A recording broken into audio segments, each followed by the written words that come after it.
some apps. We went over one last week. I told you I'd try to give you some each week, a little synopsis of apps that I use.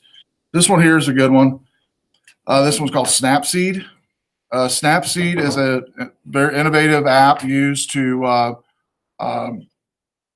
it's called Nick software, first launched in the iPad in 2011.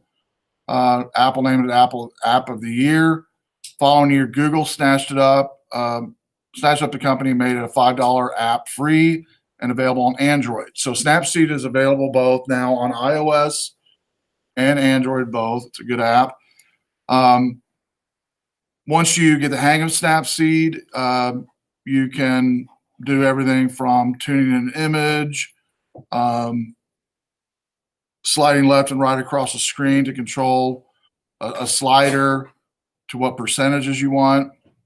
So here's an example here of a contrast setting from a -6 all the way to a +1 or +3, it looks like.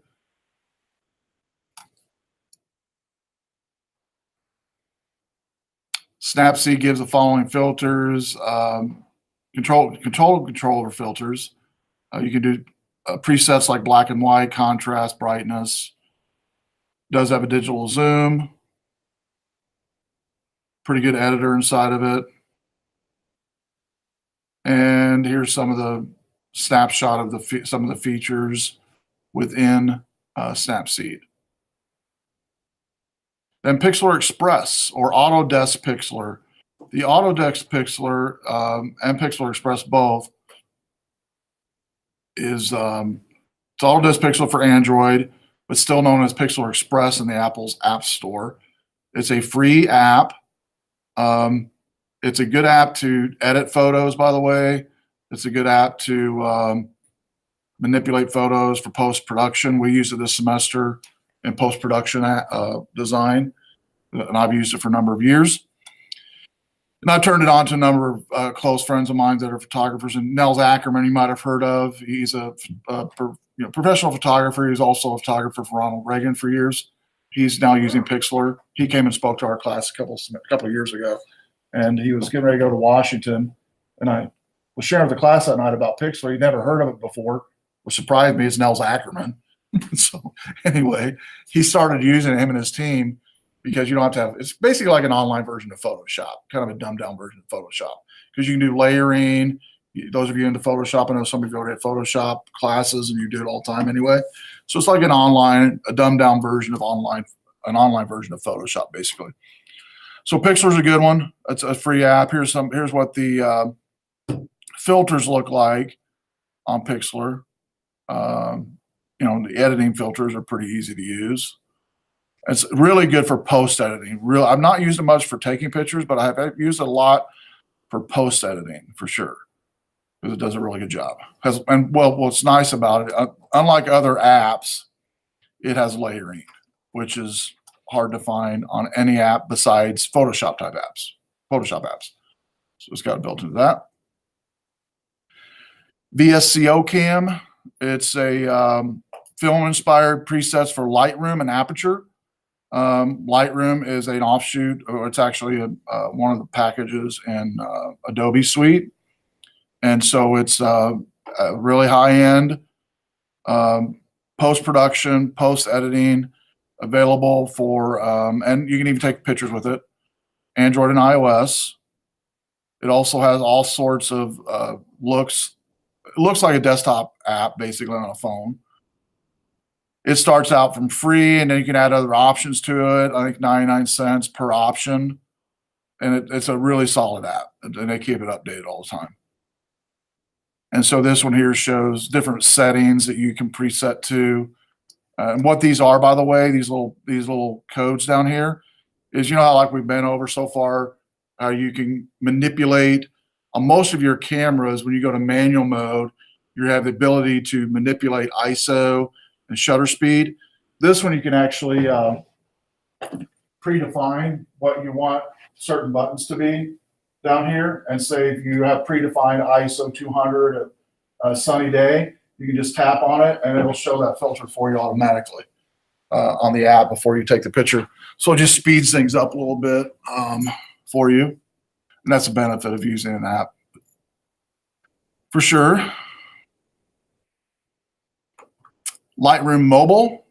This is a serious photo editing app.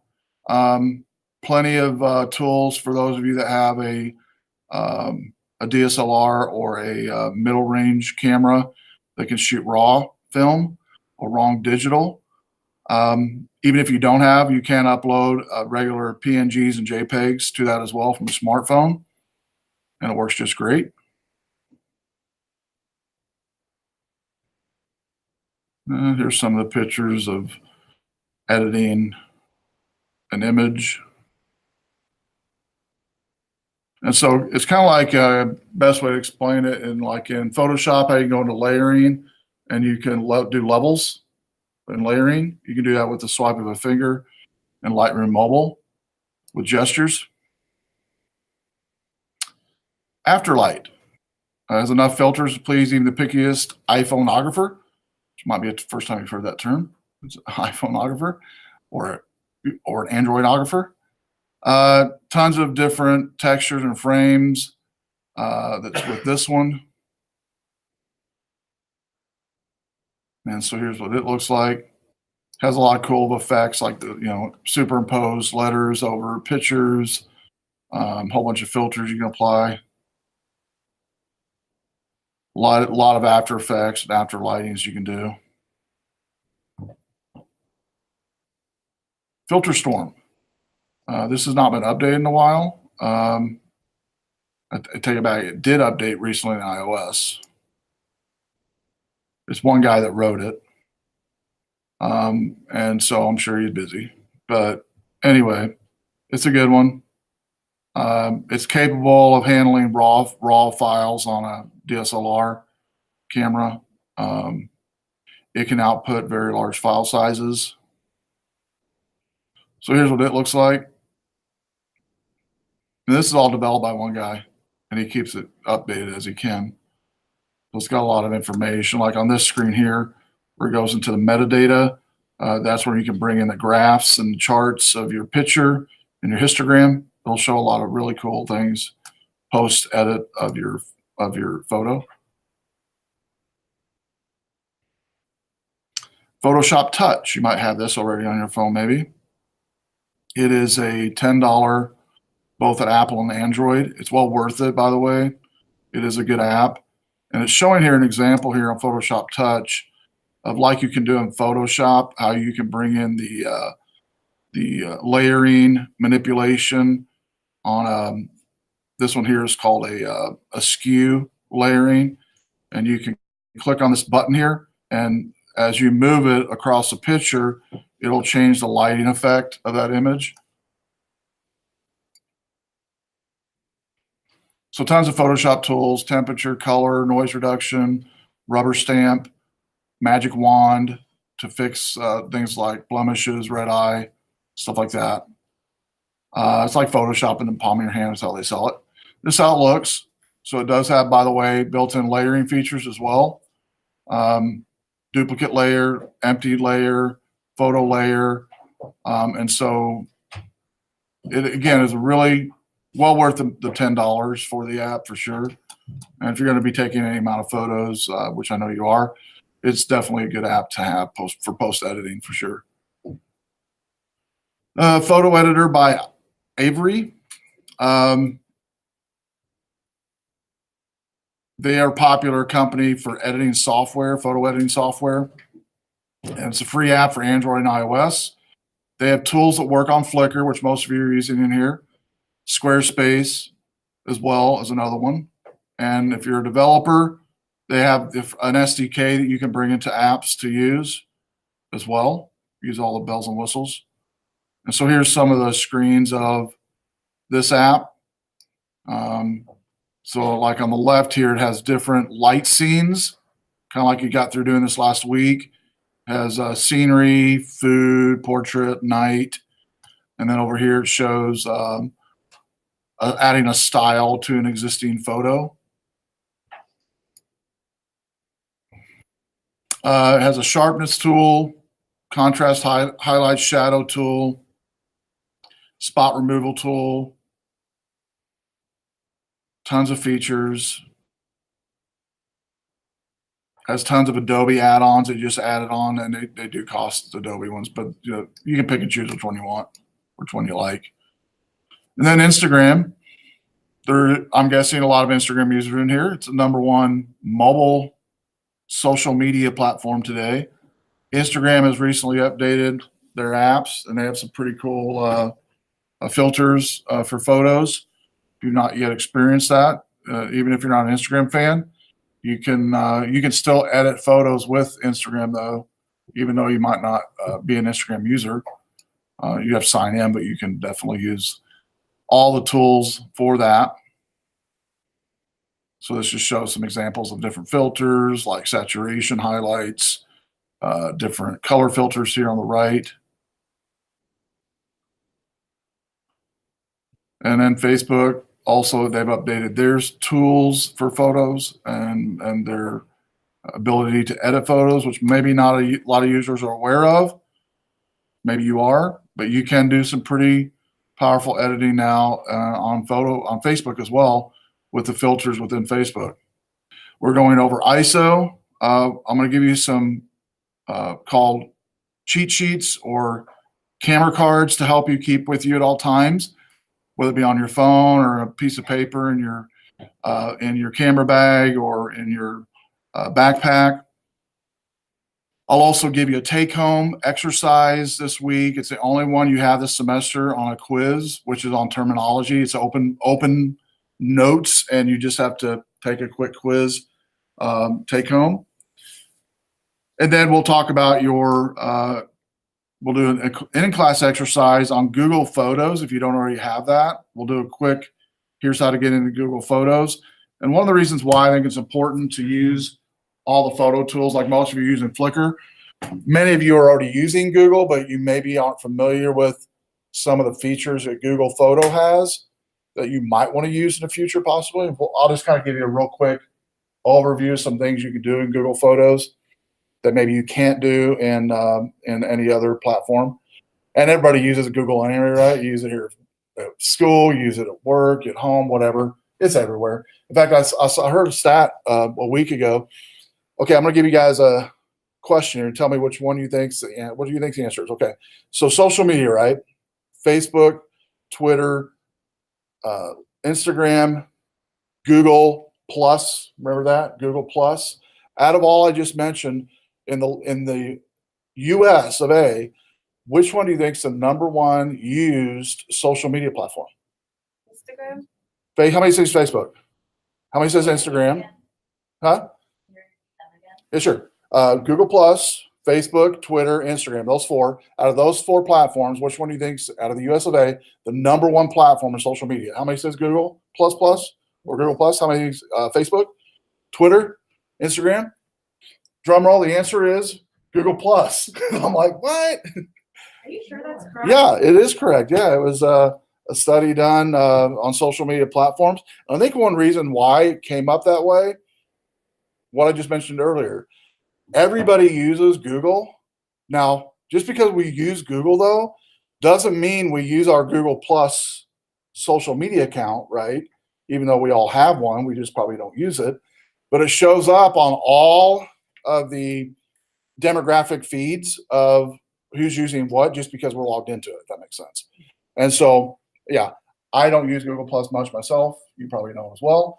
So I thought that was kind of an interesting latest stat I just read. And so anyway, so let's go over, first off, some cheat sheets for your camera. And these can be stored on your iPhone, your Droid, a Dropbox account, in your camera bag, in your back pocket, wherever you want to put them. I'll give you my little 2 cents on each one of them. There's 3 cards I'm going to go over. And then the ISO at the bottom is a notes document we're going to look at. This first card I've already downloaded because it kind of prints out sideways when you print it out, so it's hard to look at on the screen. So I've already downloaded it to make it look a little nicer here. So I'll make it a little bit bigger for you to see what it is. So this one's called Beecher's Photo Flashcards. It's actually the oldest running camera flash card known to mankind. It's been around for a long time. When I first started in film photography, Beecher's was the go-to on even back then with 35 millimeter film. But now does have transformed in the digital age. So great! It's a great multi-page, 15 pages. It came out in a little booklet, and I put it in a PDF here. But you can fold it up, you can put it in your phone, whatever. It's got a really cool. What I like about it is it explains each term and then gives really good examples of each one of these terms, I think. And so, like an example gives 3 countries at the very top. Metaphorically, there are 3 countries on your camera. Maybe you never heard of that before, right? ISO, lens opening, and shutter speed. That's what he called it, was the 3 countries. And ISO, sensitivity of camera sensor to light. We went over that. The sensor is what records your photographs. Turn down the ISO volume in bright light. Turn up the ISO volume in dim light. Again, very simple, understandable definitions, I think, right? So if you're in bright light, turn down the ISO. If you're in dim light, turn up the ISO. Simple. And then it gives some, I'll blow this up a little bit more.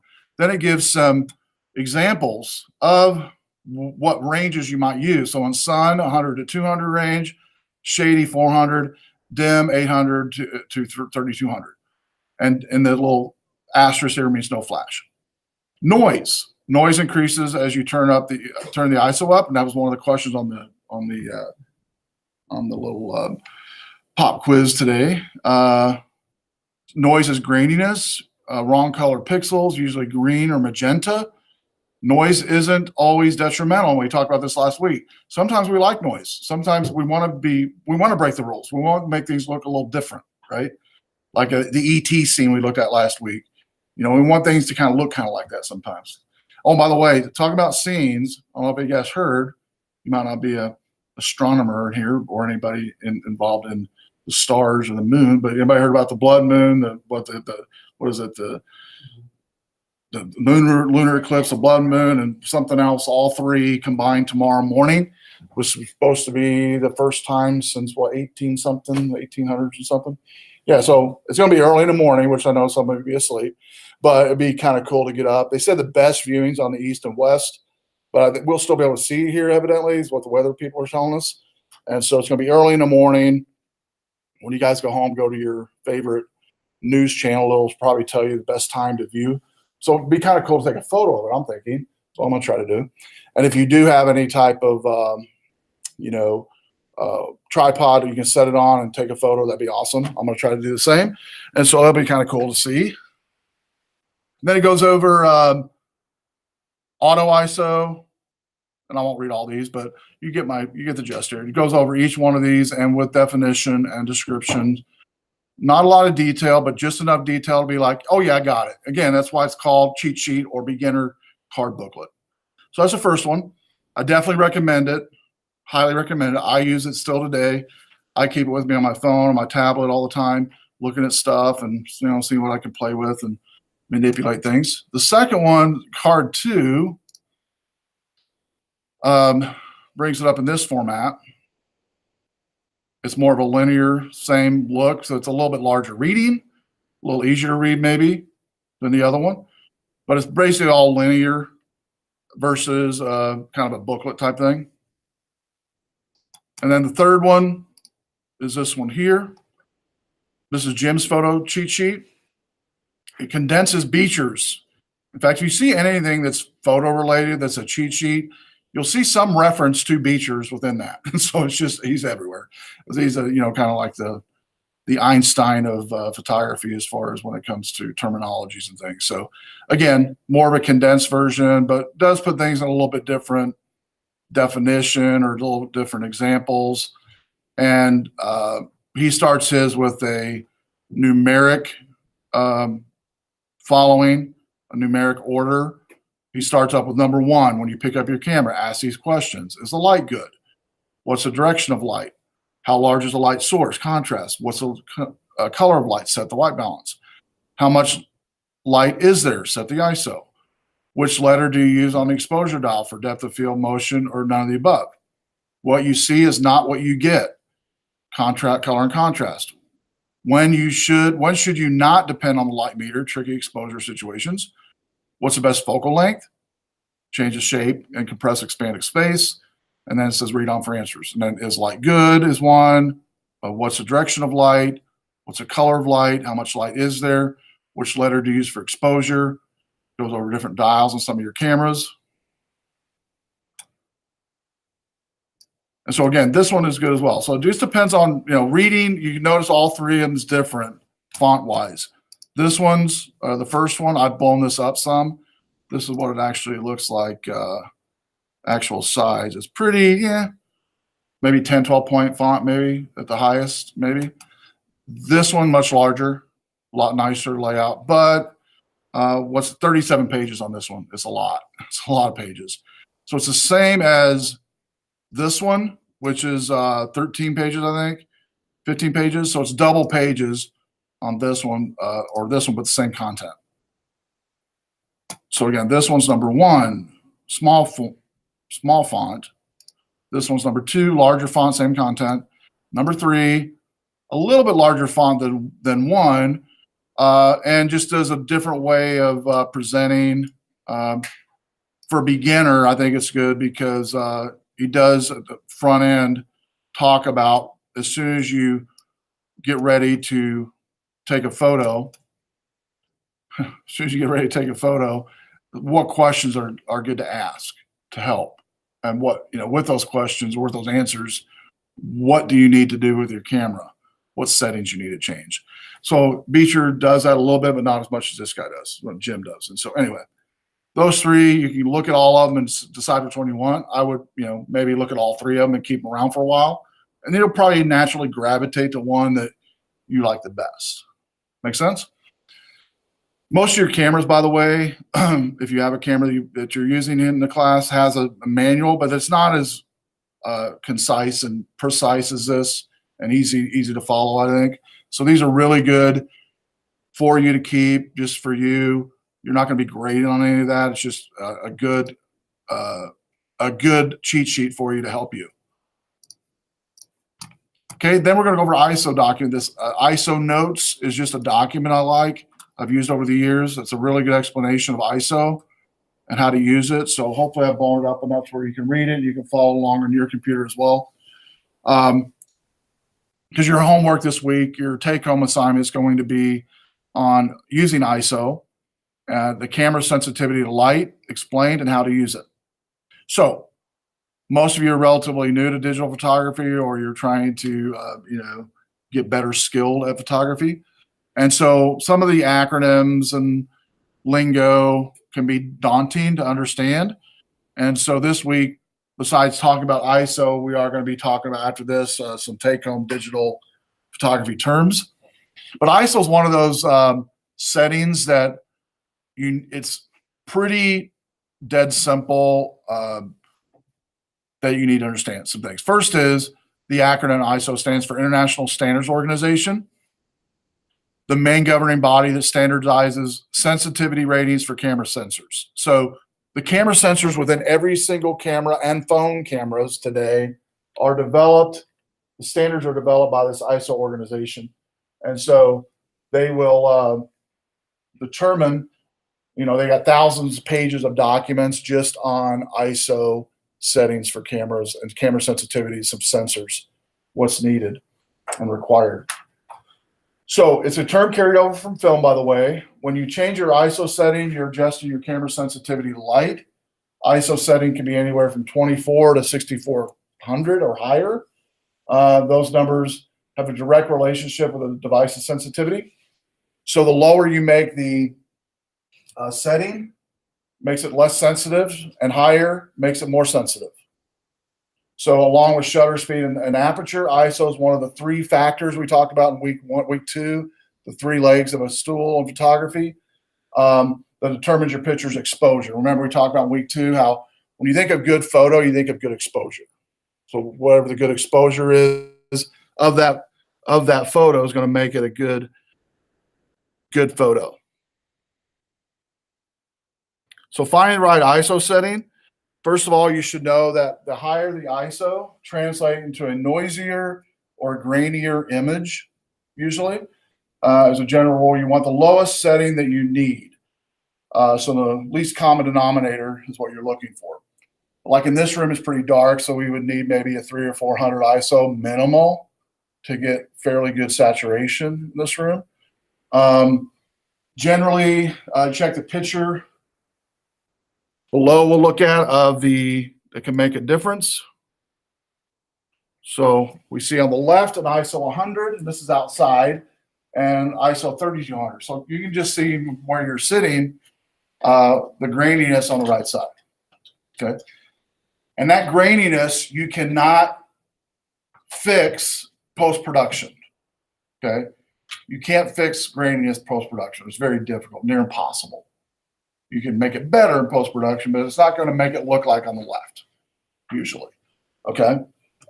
So ISO is really important because if ISO messes up with the graininess enough, again, it's beyond repair. Now, there might be times where you want that artistic look or you want that kind of look and feel.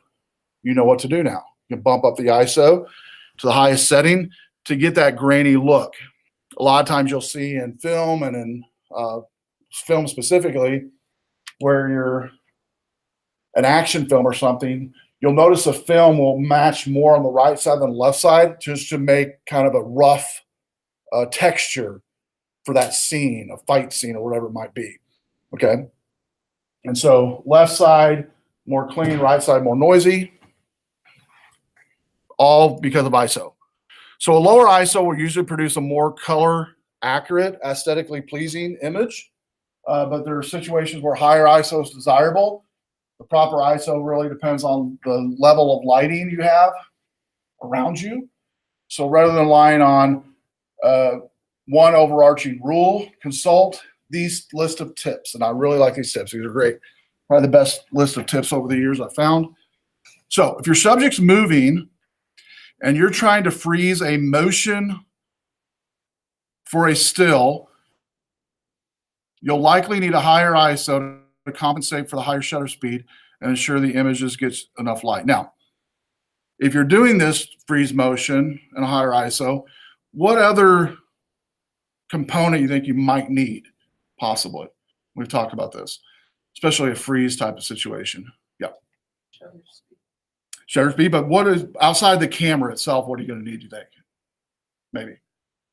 Yeah, tripod. I would definitely recommend a tripod for freeze motion because, especially higher ISO and freeze motion, because it's very difficult to hold that camera still unless you're holding it, on one knee or leaning against a tree. Yeah, and I've done that before. So you might need a tripod to accurately correct that. So if you're going for more of a vintage aesthetic look and want to add a little bit of grain on purpose, don't be afraid to bump up the ISO, like we already mentioned in some of the films that I talked about. Some of the film tips that they use in film and directing films. If you use a tripod to stabilize your camera, you can usually get away with a slower shutter speed, as I already mentioned, which in turn allows you to use a lower ISO. If you're shooting an image that does not require large depth of field, more of a flat kind of depth of field, you can increase the camera's aperture, thus allowing more light in and thus using a lower ISO. If you're shooting in artificial light, like in here, or in your home, or in a building, even if it's daylight, you typically get away with a lower ISO. But you have to use flash. And flash can do some weird things, as you probably noticed over time. It can whitewash your background of your film, of your subjects. Your subjects look fine maybe, but the back is totally black or dark. So I try to stay away from flash as much as possible and use only the settings to offset the light. And one of those settings is ISO. Probably need to experiment, which we're going to do this week, until you hit the sweet spot. And each camera and phone is different, by the way, when it comes to ISO settings, okay? Never trust your camera's display when you're looking at a photo. Don't assume your picture will turn out just because that little 2-inch preview window or the phone's image looks awesome. Doesn't always mean it's going to. Your shots almost always look different on a computer too, by the way, or on your phone or on a tablet. And you probably won't be able to spot noise in your camera's small, low resolution display. For this reason, we highly recommend that you zoom in a bit, and you can do it with your phones easily, definitely, or on your tablets easily by just zooming in, pinching and zooming in to see any images for grain. And, you know, I would say zoom in at least at 300% level or 200% level at least to see those image grains. And the beauty of having digital camera is if you have a lot of image grain, retake the photo, you're right there. You've literally just previewed it. You don't like it, or it's grainy. You can bump that ISO down a little bit more. And you might have to reposition yourself to get a better shot. Okay. And again, and that's the beauty of having digital over film. Film, we only have so much to play with, so we're really careful about how we took it. Today, you know, we can take 100 photos in 5 minutes. It's no big deal. So utilize that benefit definitely to your benefit to be able to get things done. Nothing worse than taking a bunch of seemingly great shots, which we've all done, only to discover they're noisy, speckled, and you're like, oh man, this picture sucks. I hate it. All right, which we've all done before. And guess what? You can't go back to the wedding. It's over. The wedding's done. You know, the reunion's over. You're at home now. And we've all done that before. So hopefully that'll help. The little tips will help you. And out of all the tips that he mentions here that I really like is the very first one on the freeze motion. For some reason, and this is actually a good one, when you're shooting family event shots, there's always somebody, and it is a cool effect, to get a freeze motion shot of some type. People jumping up in the air, on a beach, in a wedding, whatever. And students always want to know how to do that pretty early on. And again, higher ISO, higher shutter speed, and composition will help you get that light needed to freeze a frame and get a good shot. Okay. And I know most of your cameras have like the freeze frame, and I want you to steer away from that and try to use manual as much as possible. Next is the Google exercise, which is super duper easy, hopefully. Sign in for Google Photos on this one, and everybody's going to do that. Just go to that link on photos.google.com, log in with your Gmail account.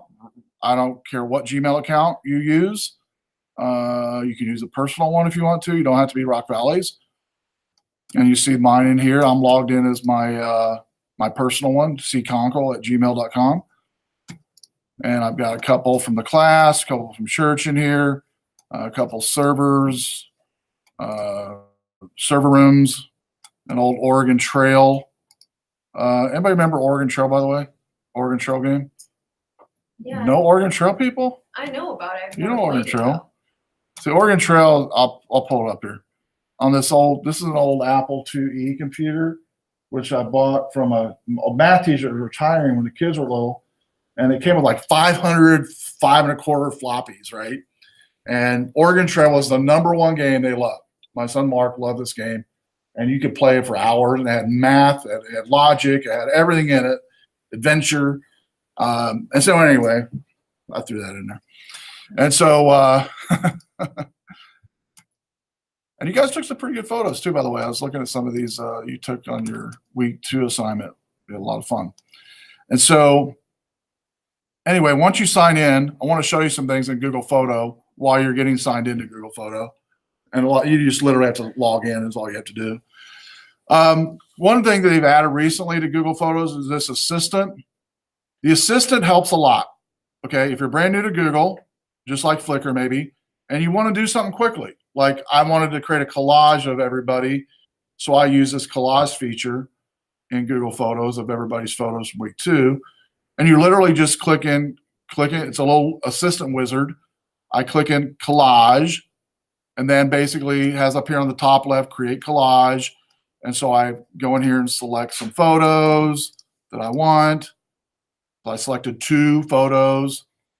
It says select 2 to 9 photos, by the way, up here on the upper right. It tells me exactly what to select. I click create. Boom.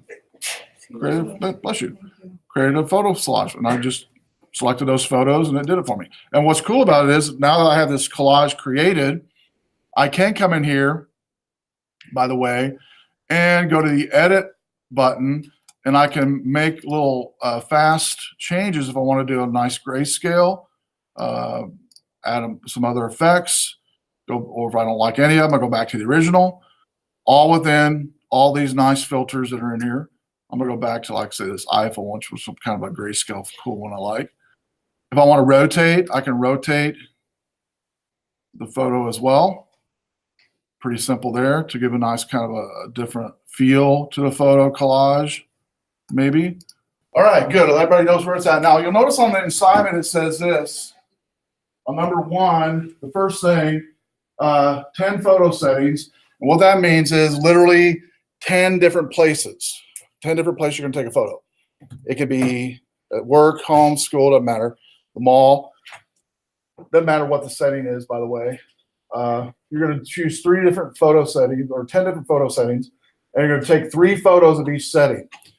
So if you're at Cherryville Mall, you're going to do 80, 100, 300. And say you're doing it at the center court or something. And you'll put in there in the label of that photo or the caption, however you want to do it, just so I can see it, that it is the place. I can see the place and what ISO you used. Upload all 30 photos to week 4 photo album. Most of you use Flickr in here. That's fine. Once you upload them, then comment on each photo in Flickr with the following information. So place, lighting, ISO setting, and JPEG. Now, the lighting is going to be the actual lighting that you're in, you're not changing the white balance or lighting in your camera. So if you're in the mall, it might be indoor bright, IB, or it might be indoor dark if you're in your house somewhere and it's not well lit or something, or in your workplace. If it's outdoors, it might be sunny, so use S, cloudy, C, indoor bright IB, indoor dark ID. Make sense? So that's the abbreviation for the lighting settings. Oh, by the way, this week I do want you to submit a URL, even though I have everybody's URL of your Flickr accounts, just to get used to how to share an album this week. So share the URL of your unique album in Flickr or Google, whichever one you're using. It's a little bit different this week on submission. Flickr. Yep, cool. All right, next is the photography terms, which is this document here. And basically what you're going to do is read the terms, like basic photography tips, aperture priority mode, shutter priority mode, zoom, landscape photography, night photography, macro photography. All these terms you'll read what they're about, what the definition is. And there's like 4 pages. The 5th page is blank. Yeah. So we'll go over those terms before you take the quiz. And I will show you what the quiz looks like. Let me show you real quick. We're on week 4.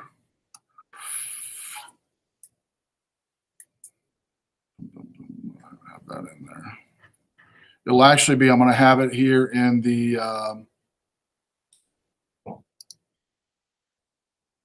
it's actually the last one. Is that week 5? It's next week. So you have a whole week between now and next week. You'll have till the February 11th, basically, to do this digital photography terms take home. So we're in week 4, so you actually have till next Sunday to do the take home. It's on your own time. It's worth a whopping 1 point. Okay. But it's good to know, and you get to take it. You can take it up to 2 attempts for that 1 point. And so really it's not for grade as much as it is for you to know the terms. All right. So you take it up to twice to get as many correct as possible. And before you do take it, and again, you have till the 11th to take it, go over these terms. If you go over the terms, it's a drag and drop type of quiz. I'll show you here what it looks like. The matching type of quiz. So you've got on here the drag and drop. So, you know, each one of these will have the selection of which one it is as you go down. You select them. Once you're finished, then you submit it. It should save it if you have to answer the phone or come back to it, but I wouldn't trust that. I would try to get it all in one setting if I was you and get it done.